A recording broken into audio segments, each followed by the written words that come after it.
WannaCry, a new ransomware, is taking over the world. Samsung Z4 with Tizen 3.0 launched. Oppo F3 goes on sale in India. Today is Monday, May the 15th, and this is 360 Daily.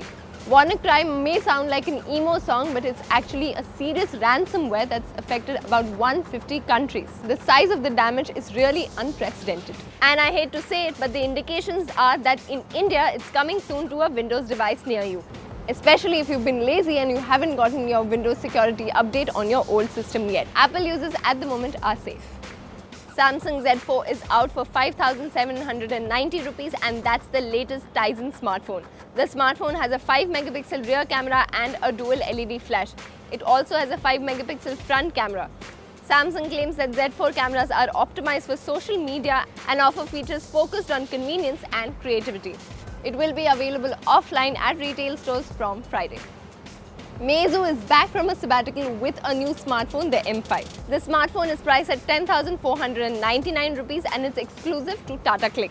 The big highlights of the smartphone are the 4G voice LTE support, hybrid dual SIM slot, a fingerprint sensor, octa-core processor, and a 13 megapixel camera at this price range.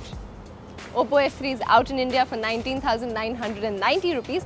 Now, Oppo F3 is the affordable sibling of Oppo F3 Plus. The smartphone will go on sale on offline stores from Saturday in 25 cities, and it will also be sold on Flipkart, Amazon and Snapdeal. The biggest highlight of the smartphone is the dual selfie camera, which is like the F3 Plus, but remember, it's more affordable.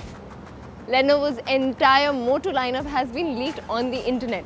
Now, as per the leaked image, the company will be launching 9 smartphones spread across the year. These will be from Moto Z, Moto X, Moto G and Moto C series.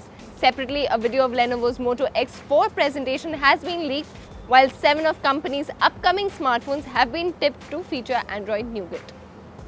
That's all on this edition of 360 Daily. I'm Devika Chitnis for Gadgets 360, and for all things tech, don't forget to log on to gadgets360.com.